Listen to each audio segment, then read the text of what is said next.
The Wests Tigers podcast is brought to you by the Wests Tigers Podcast Forum. Join the conversation today at weststigerspodcast.com.au.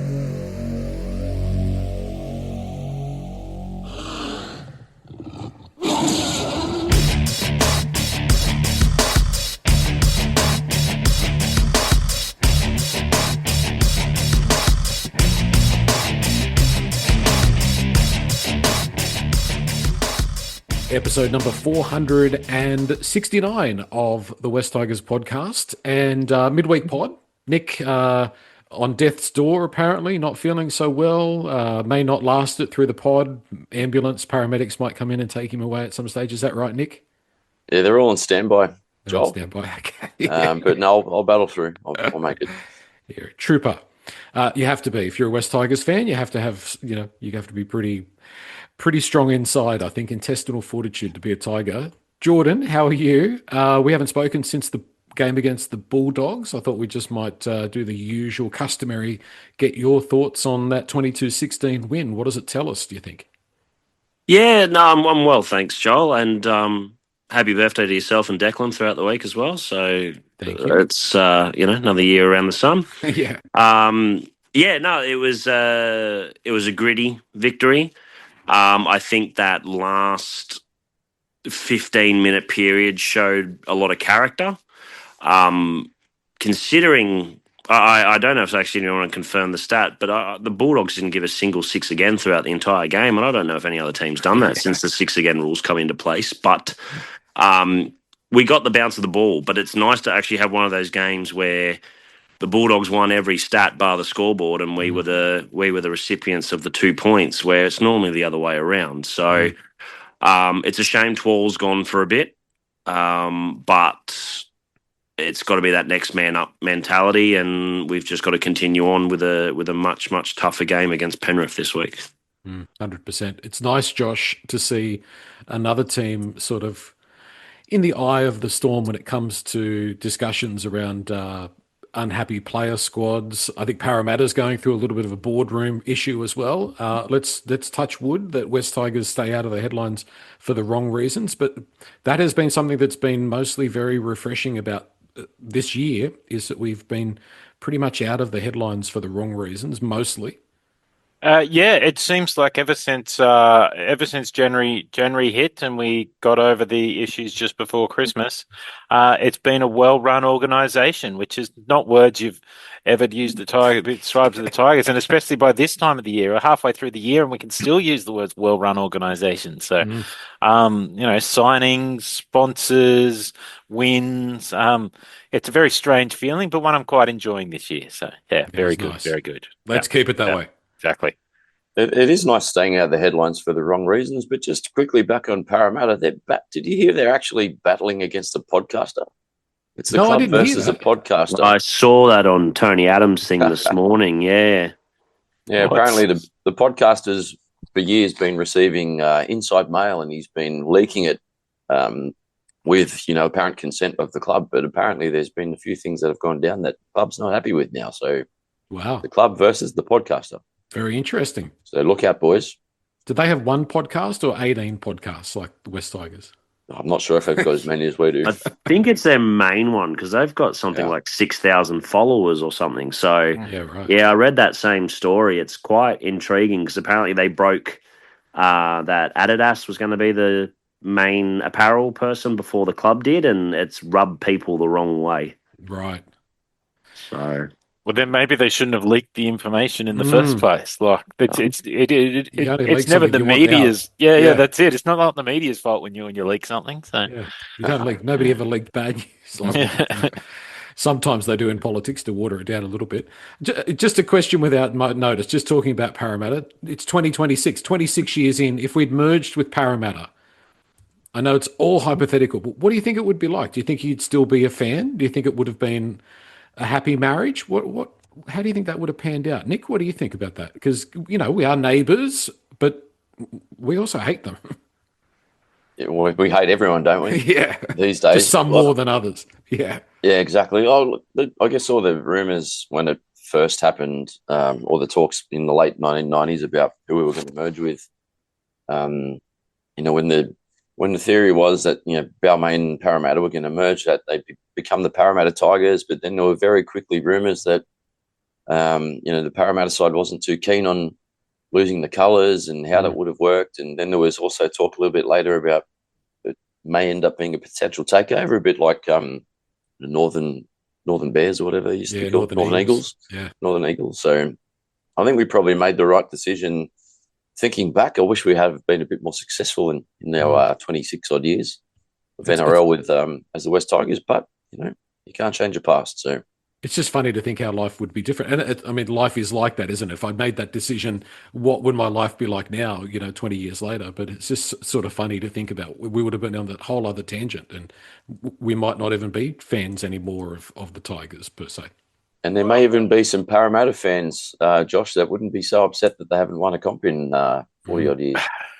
Well, I have to imagine, and I have to give some credit to the West group. Is I think if we were the Parramatta Tigers and the Balmain Tigers side went broke, I can't imagine we would have lasted as the Parramatta Tigers. So some credit to the guys at West in that we are still the West Tigers, because I'm not sure they would have been back to the Para Eels and black with the gold and orange perhaps at best. So with a little tiger on the sleeve, maybe on the shoulder. Yeah, perhaps. but so I'm glad that never happened, and that they can enjoy their 40-something years now without a premiership. So yeah. Back to contemporary issues. Taylor May, on the injury update from the club, Taylor May 2 to 3 weeks, Jordan. I thought, and this is like Macassini, who is, named this week. As I said, he looked more like he was going to be in hospital than on a football field in that game last week against the Bulldogs. But 2 to 3 weeks for Taylor, that is very good news. That's great news. It's surprising news. Unfortunately, the percentage for reoccurrence with that kind of injury is extremely high. I was quite shocked to see that, but then at the same time, I was more shocked to see Tall's gone for 4 to 6 weeks after watching him bounce around in the team song. So, it'll be interesting to see how he goes. The rehab team's obviously got to be aware of strengthening that shoulder, getting it right, because that's the main part you use to tackle, or at least it should be. I'll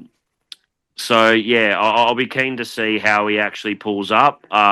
Dewey still being a few weeks away is a concern, considering he's been out for a while already, and he's done pretty much a similar injury to Taylor. So great news. But Macassini, that's an interesting one. It was either one hell of a burner, or I am extremely skeptical that he takes the field on the weekend.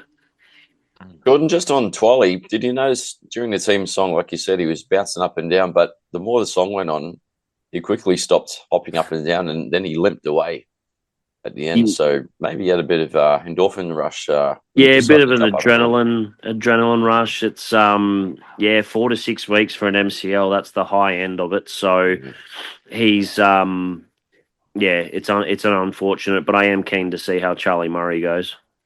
And Samuela 6 to 7 weeks. I was going to ask Josh, is it we're still in contention. We're not in that mindset, and I'm not suggesting this, but this does give us an opportunity to look at life without Alex Twal for a bit and to see if we can go with somebody who's a little bit less, big-bodied middle forward, and someone who's a little bit more potentially creative in like a Charlie Murray, bearing in mind that we were talking a couple of weeks ago about Connor Watson potentially playing lock and how that might have worked out. So it does give us a little bit of a different experience.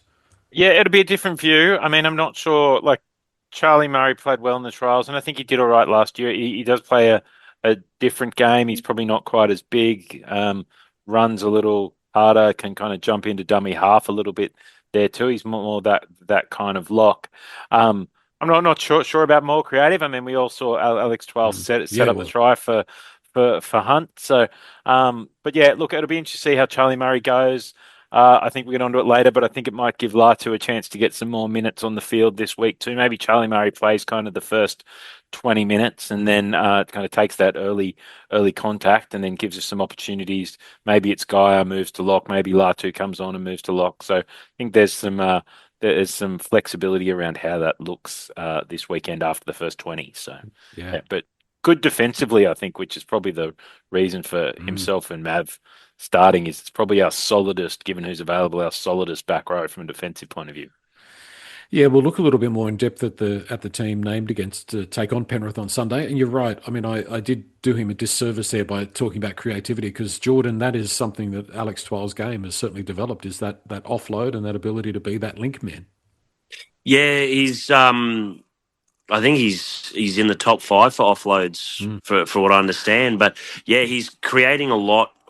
Just the way he hits the line, turns his back, gets that ability to get that arm out. You know, he's got the biggest arms in the club from the training photos I've seen. But yeah, creativity wise, I think the only thing we may lose, Charlie Murray can probably still do it, but being that big body in the 13 is that straight and run. That one where we seem to be going sideways and Twal comes in and takes just that hard run into the markers, makes that few extra metres, quick play the ball, and it straightens us back up. If Charlie Murray can do that, then I don't think we lose too much. But defensively, it's whether or not, yes, he's a good defender, but it's whether or not he can keep it up for 80 minutes like Twal does. Because Twal seems to be able to tackle with the same intensity, whether it's minute 1 or minute 80. Yeah. So Charlie needs to match that same kind of intensity in defence.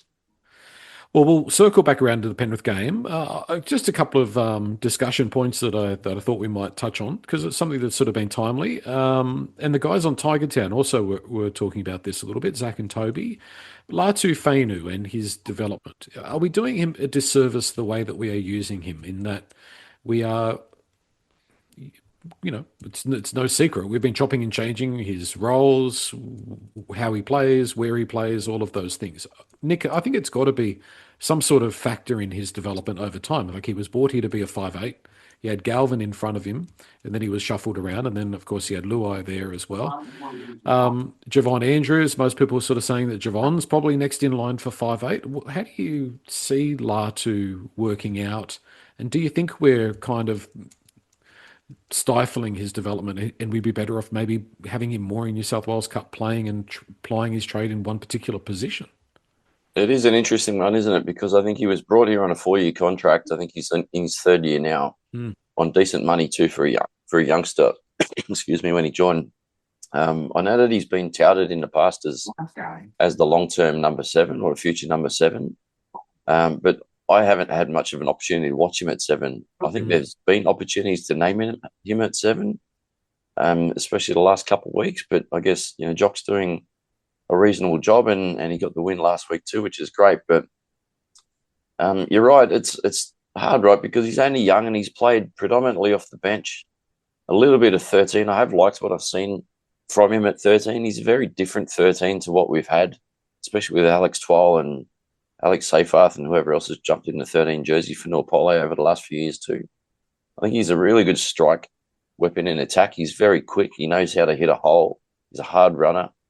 But he's probably not built for that defensive sort of 13 like Jordan was just talking about, what Twally's been able to do the last few seasons. So we might see a different style of lock play this week. And I know you mentioned we'll talk about Penrith shortly, but there might be some opportunity to swap out Charlie Murray at some point and bring on Latu. I assume that the plan will be to play Latu at 9, like he has to give Happy a rest, but there might be an opportunity to shuffle him into that lock jersey. But I do agree. It's got to be hard for him, right? I don't know if he knows what he's going to be long term. Jordan, do you see there being the potential that Latu is a long-term... look, Dewey may not be a long-term halfback option. I mean... That's sort of something that's just kind of happened. I don't think it was really I don't think the club really had that as their plan. It's just sort of happened by circumstances, and he's doing a wonderful job, and I'm not taking that away from him. But do you ever see Latu as being a long-term NRL halfback? I have. We've got to keep in mind the amount of injuries this kid's had. You know, he was in line for it, and then he got hurt just before pre-season, or just before the trials, the previous pre-season. In relation to his development for this year, it's hard to say whether we're stifling or not. It is difficult for a young player to move around positions, but at the same time, it's been out of necessity for the injuries that we've copped this year. But he is still doing a job. Defensively, he's actually quite, technique-wise, he's an amazing defender for a small bloke. it's without probably doing a full preseason to bulk up and play that 13 role. I don't think that's his long-term role. I do think 7 is his long-term role. Okay. But he is our Mr. Fix-It at the moment. He's filling, apart from playing in the back line, he's filling every other position that we need. I think that we'll find with this weekend, he will probably play 13. I'd say Charlie Murray will go into the second row with Mav Gaia changing into the prop rotation at one stage. So it'll be interesting to see how he goes. He's got silky hands. He loves to run. He's a good runner of the ball. He's got that ability to play eyes up football. It is just I don't think probably in the probably in the entire time that he has been with us under contract with us, I don't think he's had a non-disrupted preseason. Yeah. So he had the shoulder injuries, and he's had I think he's had a couple of hamstring issues as well. So it's hard. Like, he is still young. I think Josh mentioned earlier he's still SG ball eligible. Flag. So Jersey flag. Jersey flag eligible. Yeah. So he's still very young. He's still got a long career ahead of him. I think he is an exceptional talent, but his ability to sort of kind of make his case for the 7 has just been disrupted by his body letting him down. So it'll be hard to say if he can get through the rest of this season without injury and hit preseason with no injury and undisrupted. I think we're probably looking at a different situation in 2027. Yeah. Josh, do you maybe he might end up just being a very, very good utility player. He is somebody like a Connor Watson that can play in the halves, could play lock, could play hooker, and that's okay. And having these experiences early on actually sets him on that course. Yeah, I actually think probably that is his future. I mean, I think he's a big enough body. I mean, I was just having a look. He's 3 kilos heavier and 3 centimeters taller than Connor Watson, so who's been playing lock for the last few years. He's a strong guy, has a good tackling technique. He can play hooker, he can play in the halves, he can play lock. I think he's a really great 14, and maybe over time he develops into a lock full time. I'm not sure. I do see him as a 5'8" long term. I think that 14 role, which I think is a really important role in today's game. You look at, as I said, Connor Watson. You look at Kurt Mann and Jamin Salmon at the Dogs. Yeah. You kind of look. There's a mix of teams. Kind of half the teams have that big body off the bench coming in at lock, and the other half have that kind of smaller but able to do more with the ball. And then the Panthers have Isaiah Yeo, who is both huge and able to do everything with the ball. But that's very rare. I think his ability to play that 14 role, as I said, he is Jersey flag eligible. Like, he could still be playing in the under 21s. So I think getting and look, the last couple of weeks he's kind of got 40 minutes a week as opposed to 15 to 20. I think 15 to 20 probably isn't getting enough development, but I think if we can get him 30 or 40 minutes across lock, hooker, now that hopefully has been banished to the reserve grade for the rest of the year, I think that sees him get more minutes because he was getting kind of 15 to 20 at lock. Now he can get 15 to 20 at lock and 15 to 20 at hooker when Appy goes off. So if he's getting 40 minutes, I think that's probably good for him. But I think the halves with Madden and, we've had Dewey injured, we've had Luai injured. They've brought Madden in each time. We haven't seen Latu get a run. And Javon Andrews has been on the extended bench a couple of times. I don't think they're seeing him, at least for now, as a half going forward. So it'll be interesting to see how that develops over the next little while. Samuela doesn't exist. Sione doesn't exist. They're off playing in the Super League or at Manly, and we've only got Latu. Completely hypothetical. Nick, would you advise, if you were his manager, to stay at West Tigers, given what's happened in his time at West Tigers? Or do you think there'd be other opportunities for him? I know he wants to play with his brothers and they want to stay together. But is that best for Latu, do you think? I don't like that hypothetical. I'd love to tell him to stay at West Tigers. But yeah, whether it's best for him or not, I don't know. Probably depends on the opportunity, if there is another one that comes up for him. I don't want to think about a scenario at the moment with West Tigers without the Fainu brothers either. So if it means we need all 3 or 4 next year, let's see what happens. Yeah. Then that's what we're going to have, Jordan. Yeah, it's You would have to think if we are actively in discussions with re-signing, forgetting Samuela, if we're actively in discussions with signing Latu, there is no doubt Benji's had that conversation with him of where he sees his pathway in the team. No one's going to commit their long-term future to the club when there are a shortage of halves in the game. You've got two new teams about to hit the competition. Yeah. He would have had those conversations with Benji. We aren't privy to that. We don't know what has been discussed, whether Benji believes it is in the halves or whether he believes that he does need a preseason to bulk up and be that permanent 13 option for us. So I would say that the club, especially more specifically Benji, has a plan for Latu, especially if we are going to try and tie him up long term, and it will still be at decent money. Yeah. Yeah, you'd have to think there's a plan. I mean, his manager would be asking that question, surely, Josh. He'd be saying, well, if he re-signs, what does it look like? Yeah, absolutely. And I think, and perhaps it's that that he has an opportunity for that 5'8" role when Jerome goes. There'll be competition there, but with Andrews and with Madden, I guess to an extent, and that kind of depends how he goes for the next little while as well.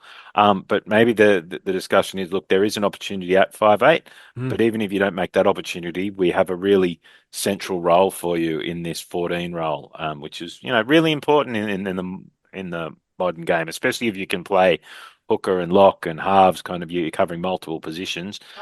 Perhaps he's getting, in a couple of years, he is getting 50, 60 minutes, but just coming off the bench to missing those first 20. So be interesting. And Madden, I believe, is only signed for this year and next. So realistically, somebody could come in and sign him from November. Do we re-sign Jock Madden? Is he someone, because he's been subsidised by the Broncos for these 2 years, is he a priority re-signing? That's a hard question, isn't it? Wouldn't He say might be off to the priority. Chiefs. I'd say we should sign him as a good backup if he's happy to stay as a good backup. I don't know that, I don't see a world where you're signing Jock Madden to be one of your starting halves yet, but he's going to get plenty of opportunities between Adam and Jerome being injured, and maybe he's going to get some more opportunity. And if he cements his spot and his defense picks up, maybe he will. Sometimes all the guy needs is a good, consistent run at first grade. Yeah. I don't think the club discusses re-signing him unless he comes to the club going, look, I've got an opportunity going elsewhere. Yeah. I don't think he'd be in a rush. Like, we still have Skelton, who's off contract, who can technically sign with anyone and anywhere for next year. So, yeah, I don't think in the priority list, I don't think he's in the top 5 at the moment. Yeah, it'd be another thing to watch out for in coming months to see what happens. I mean, the only thing is you could probably maybe see like a Perth finding a spot for him potentially. Anyway, we'll cross that bridge when we come to it. What about this question? West Tigers currently a 50% win rate team. So over the last 12 months, we're at about 12. We're at 50%. We win half our games. How do we grow that? How do we become a 60%, 65% win rate team? No official confirmation yet on Jake Averillo. It looks as though that might be something that happens. So that probably answers that right centre question, I suppose. But what do we need to do? What weaknesses? I've got a couple of ideas, but I'll throw it to you guys first. I'll go back to Josh first. What do you think? How do we go from that middle of the field to being, just that next rung up the ladder? Yeah, I don't think we're too far off. Like if we add Avarillo in the centres, it gives us that little bit more quality. Like we've kind of and I see, you've got Makasini and Tavana who will both be better in another year. Like that kind of that you want those players who are on the upward trajectory. Taylor Mays, Taruva, Buller, they're all reasonably young, so you build the combination stay. Halves, I think we've got opportunity. We've got strong developing depth there. Perhaps in the forwards, we need a little bit more of that quality bench level. Probably the guys, like I think 1 to 17, I feel like are in a good position. Yeah. I feel like Avarillo would kind of cover the outside back depth. Plus he might start, but it kind of improves if you keep the others. I think so. Maybe it's what's that third back row when one of them's out? Who's that fifth and sixth prop because I think we drop off fairly well after that, and probably middle. So we got the three starters, Hunt and Sione, but actually, as soon as one or two is injured, it's a big drop off. So it's to me, our top 17 is probably in that ratio, and we saw that earlier in the year.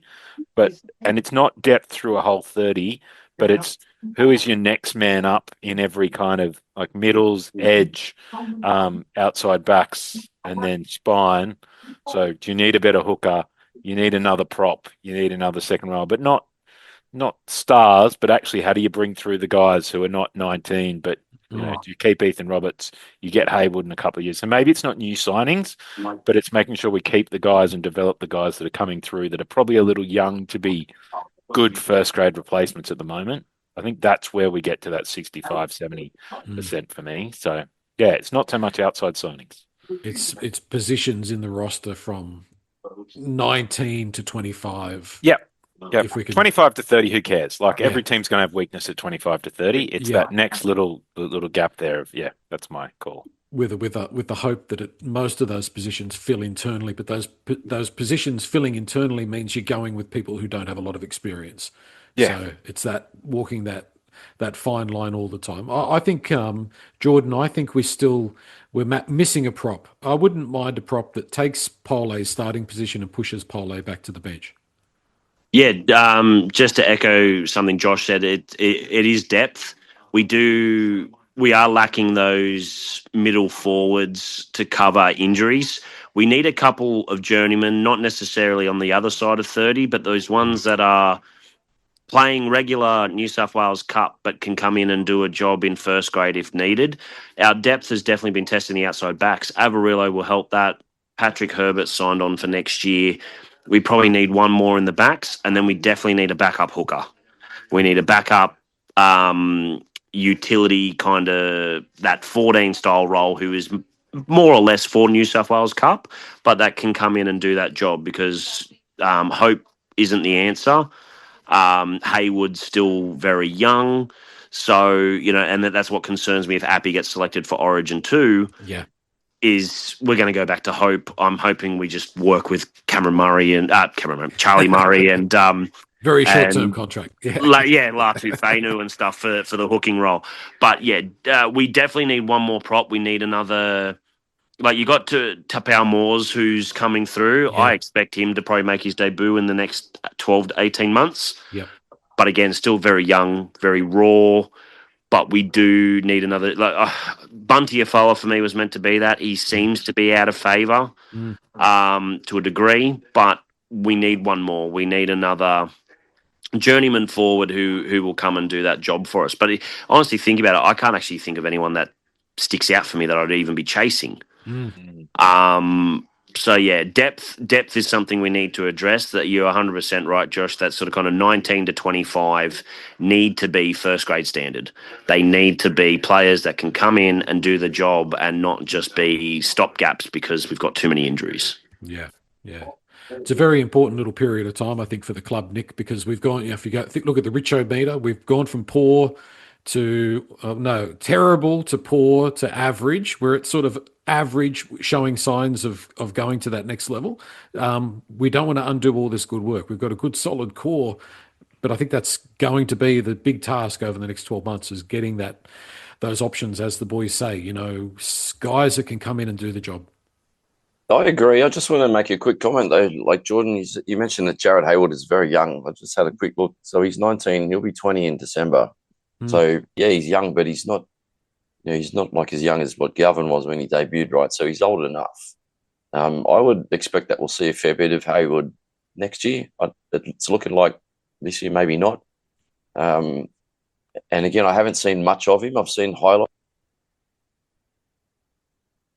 Oh, we can see you, Nick, but we cannot hear you any longer. He's lost his voice. He's lost his voice. Sickness has kicked in. The ambulance is coming. Can you the hear me now? We can hear you now. Okay, that's good news. Not sure where I dropped off, but just on Jared Haywood, I think we'll probably see a bit more of him next season. And from what I do remember watching him in the trials, he was very, very good and very crafty. So I can see him being that 9. Yeah. Especially the backup for Uppy in the next couple of years that we need. I also think if we get a little bit of luck with injuries, Like if we have had most of our full squad this week up against the Panthers, I would give us a real red hot crack. I'd like to think we'll give them a shake this week. I'm not sure about that, but if we were close to full strength, I reckon we can just about beat anyone. So I don't think we're far away, Joel, from that 65%. We need someone to come in for Nick who can do a job. Yeah, off the bench. Yeah. Maybe off the emergency bench. Yes. Exactly. When I look at the history of the West Tigers and we talk about 2005, the big thing with the 2005 year was, yes, we bought the Shane Elfords, the Paul Fatawiras, the Scott Princes, but we also had 5 or 6 really good juniors come through at that time. And the West Tigers experience so often has been that we've all heard about this crop of next young juniors coming through, and instead of it being 5 or 6, it's been 1 or 2. Like if let's cross our fingers and hope and pray that what we see over the next 12 months, 18 months, 2 years is that we do see that crop of youngsters come through and have an impact, because that's what will push us up, because we can't really buy it. We can strategically strengthen positions, but we're going to have to rely on the youngsters coming. And we've invested a lot in the juniors in the last couple of years. So let's hope and pray that it continues to pay off. I mean, obviously we've got Macassini that's come through, and Hayward's not far off, and we strategically brought Roberts in from the Roosters system. But if some of these guys come in and hit the ground running, we're in a really, really good position. I think we almost could start talking about premiership window in the next 4 years. I know that's a huge, huge call, but yeah, like it's all coming towards that. Let's hope we don't blow it up. Yeah, it's not unreasonable though, Joel, because 4 years, that's towards the 2030 when all these players we've just re-signed come off contract. So Yeah. that's not an unreasonable request. Like, you're going to have those young crops who are going to be in their early 20s who have finished physically developing. So that is a spot on assessment, because we should be aiming for that. And Sean Mellencamp's mantra has all been about pathways and juniors and setting up pathways. So, and we've picked up some good ones. Like one of the ones that doesn't get a lot of mention, but that Glassy, he is a chic looking player. I'm keen to see how he develops in the next 2 years, because just the name alone is an NRL player over and over. But I've watched a couple of his games now, and I've fallen nearly Nick style in love, like with Sabgoa, with Glassy. So I've got posters and everything ready to go when he makes his debut. Yeah, I will say I did watch the Flegg game on the weekend, and Glassy on one wing, and a guy Felipe Huahulu who came up from the SG Ball on the other wing. Both big, strong, hard running wingers. Tallish, especially Hulu was tallish. They were both very impressive. Like, he's got freakish hands, Hula. He's got great hands. Yeah, he like probably stood out to me a little more than Glassy, but they were both very good. Like, they were them with Attard at the back. That was an exceptional back three in that match. I mean, Attard looked a class.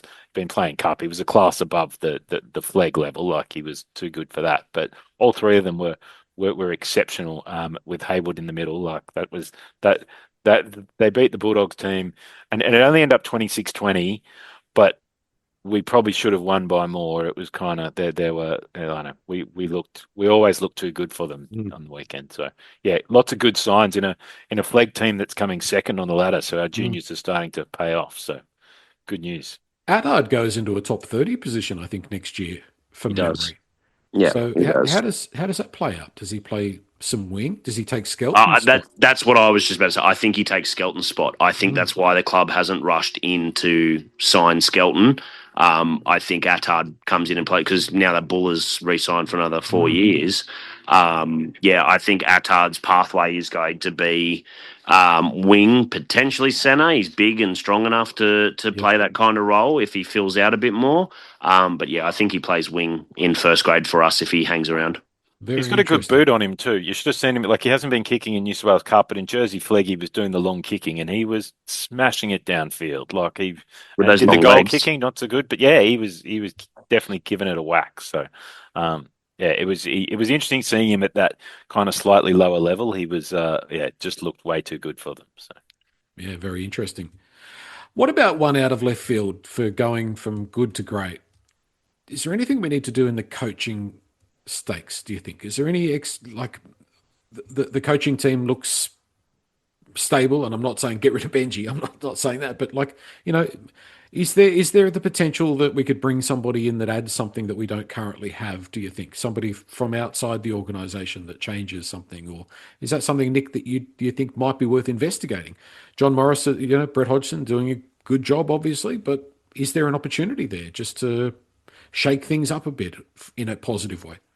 I think they're doing a great job, and I think Benji's making massive increments in his coaching prowess over the last few seasons. He's really climbing that ladder really well.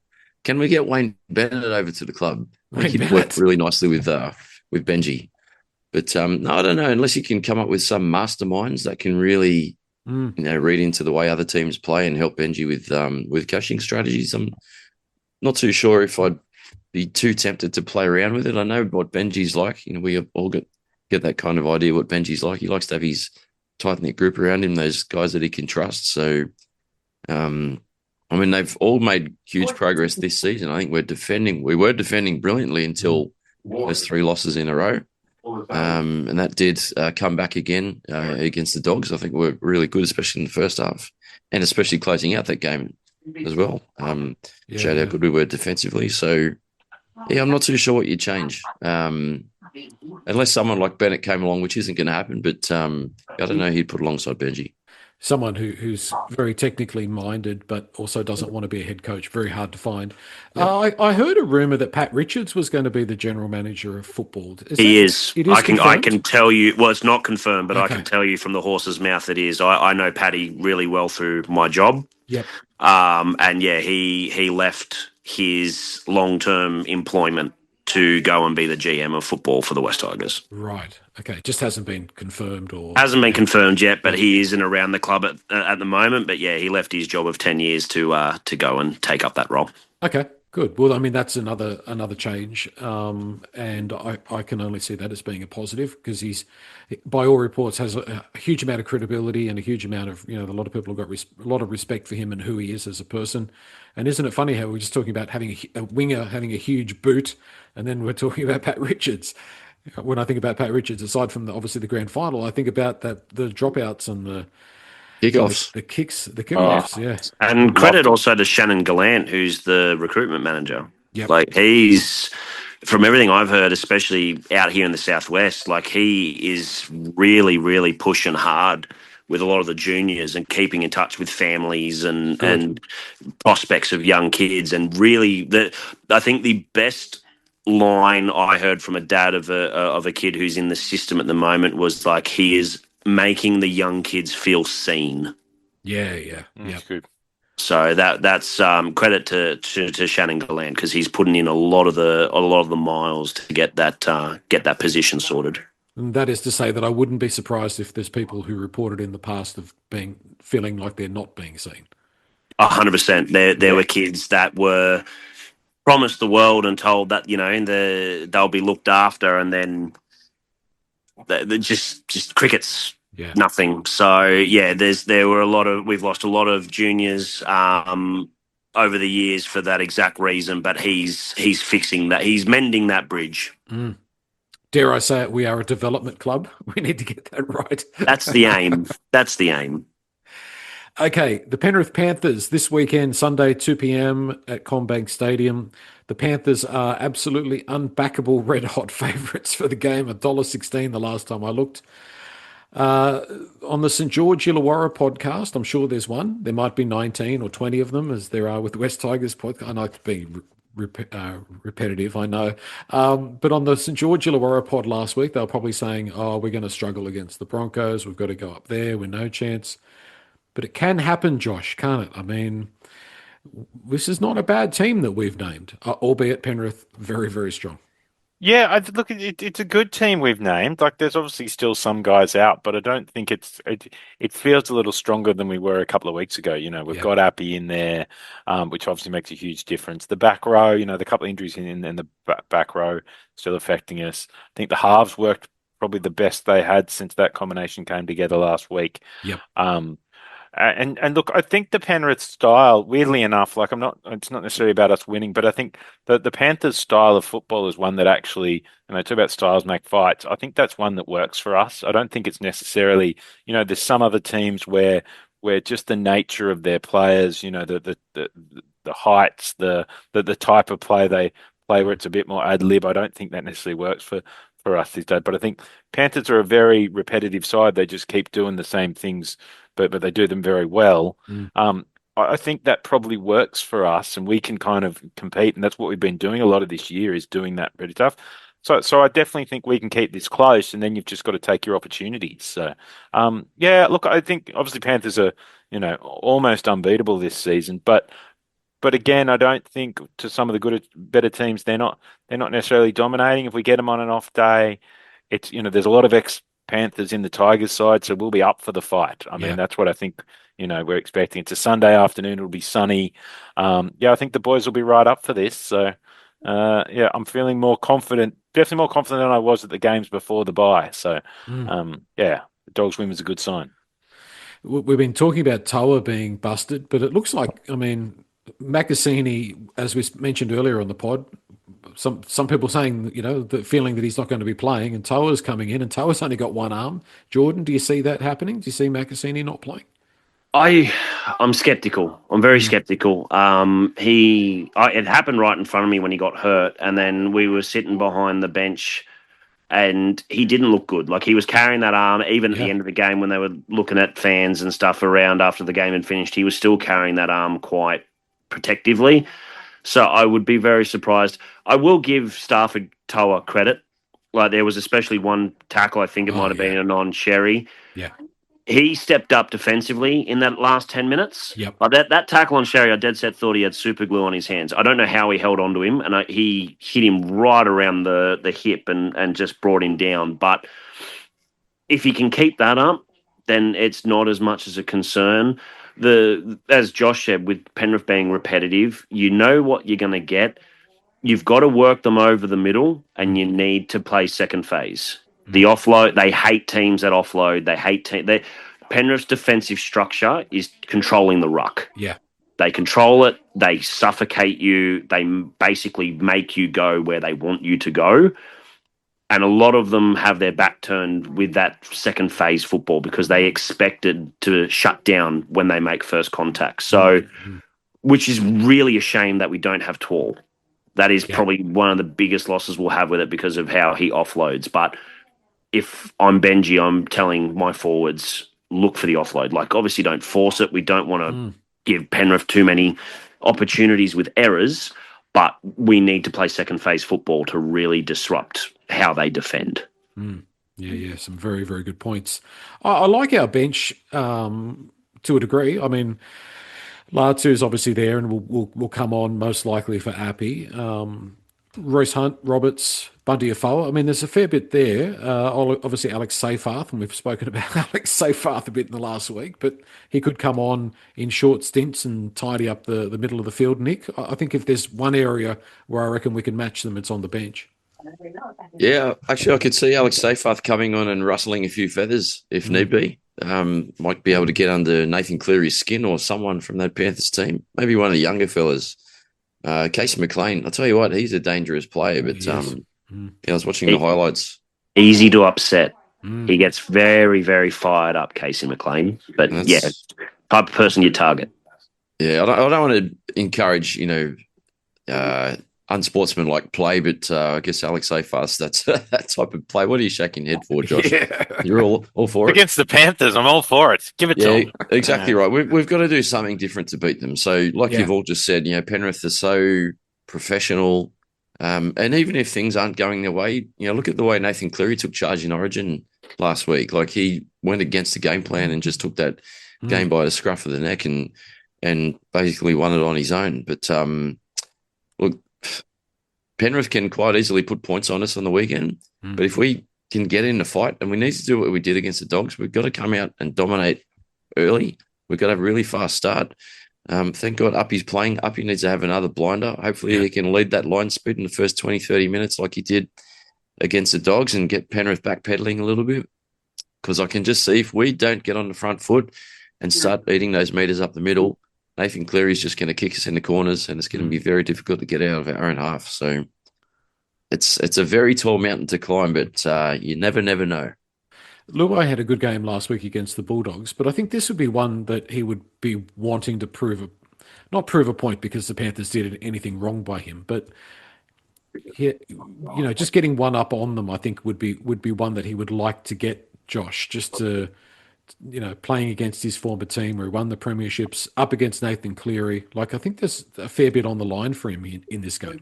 Yeah, absolutely. I mean, he'll be passionate. I mean, he goes out most weeks really passionate, but I think next week he'll be right up there. And I think Taruva's the same. I think the May boys are the same. Like, we have a lot of guys who have a point to prove against Penrith. And I think Jerome, given where things have been, this is his last, well, he's not his last to be here next year. So, but it's one of those chances against the Panthers. The Panthers are in form. And look, last year when we were, had a slightly better year than it had been years before, but we actually, we this same game last year, it was only we only lost by 4, and I remember being out there, and it was only goal kicking that kind of lost it for us. And we had Heath Mason at 5'8" that day, so we've got a bit better side this time. I think Jerome will really go out there. I think last week I thought his game was probably different to all year. He was doing a lot more long kicking. He was switching sides, like he was coming over to the right and the left and like moving around a bit more. I think he's probably hitting his straps after his injury, I think after the break. And I think he'll be right up for this game. So I'm hoping to see a big game from him on the weekend. And if Maccassini's playing, we need to get him one-on-one with Dylan Edwards. Yeah, it'd be nice to see that again, wouldn't it? Is a big answer Jordan Jareem Buller? Like if Buller has a big game, I think we're in with a chance. Definitely. I think we all saw the difference Buller made to our team against the Dogs. I put myself through a bit of torture watching watching the highlights of our losses that we didn't have Buller in it. And there's probably at least 6 or 7 tries that if he's there, they don't happen. Yeah. So he makes a big difference, not just for what he does with the ball, but what he does off. His talk's gotten better as a fullback with in defence, but also he creates that presence to put a doubt in defenders' minds. Because if he's out the back, they're worried about if he's getting the ball. I know he doesn't look the quickest. I know he is quick, but all he needs is a half a gap and he makes that chance. But that combination that he's sort of kind of building with Kai Pearce-Paul at the moment, you've just got to work on that. Isolate that one defender, get them tackling low around KPP, and then he gets it off to Buller. So, yeah, he's a big answer to us. He's really a massive threat in attack, but defensively for us, especially that one tackle he made against Tuala or whoever made that break, he's important. He's massively important. If he has a big game and Appy has a big game, we're in for a chance. I think Madden's kicking game needs to be on song. And the only thing I fear, what I'm worried about is us making yardage. That's sort of what, if we find ourselves in an arm wrestle where we're making yardage and we're making ground, then I'm not so worried. But I've seen a couple of signs of our forwards in the last couple of weeks where we've struggled a bit to make yards, and maybe Bunty may contribute to that. Maybe using Royce Hunt slightly, earlier than we did against the Bulldogs. But Penrith, it's hard to say because they're such a great team, but they don't scare me like some other teams that we play. Agreed. It's not to say that they're not probably going to win, but yeah, they don't put that fear in me like some other teams do. So what's our predictions then, boys? Josh, you were going to say something?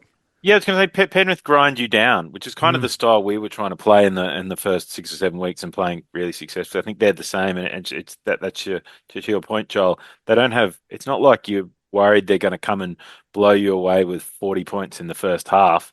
You're worried that they're going to grind you down for 60 minutes and then blow you away for the last 20. So, we've got to stay with them. And I think we will. And so I'm going to be out there this weekend, and I think we're going to win 24-18. Wow. Tigers victory. I'm feeling it. You're feeling it. I think Appy versus Freddie Lussick in that hooker position just gives us such an advantage. I think that gets us moving forward when I think them without Mitch Kenny and Freddie Lussick's not the same. I think they'll have some challenges getting down the field with that hooker. Jason, I think Appy changes the game and we win. So Okay. that's my prediction. Big prediction. Jordan. Yeah, Josh stole my score.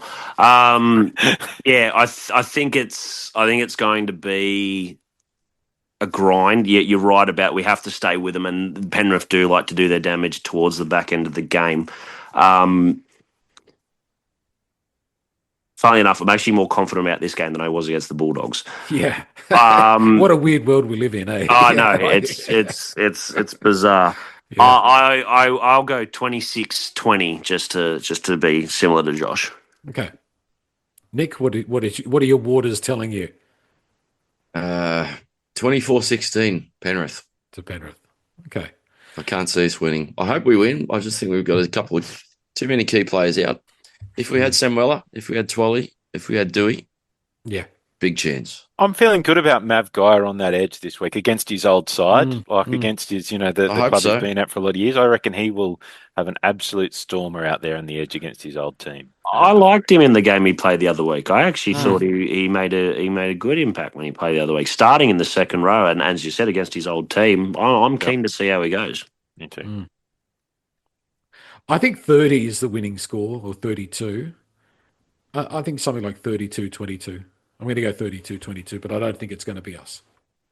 They just know how to win. They know how to win better than us. So they get cynical in their old age, don't they? They do. I am by nature cynical, yes.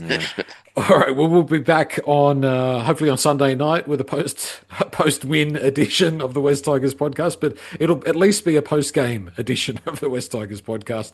Thank you, boys. Really appreciate it. And thanks to everybody watching or listening in. And don't forget to join in the conversation on the West Tigers podcast forum. Enjoy the game, guys. Thanks, Joel. Boys. Thanks, guys. Go the Tigers.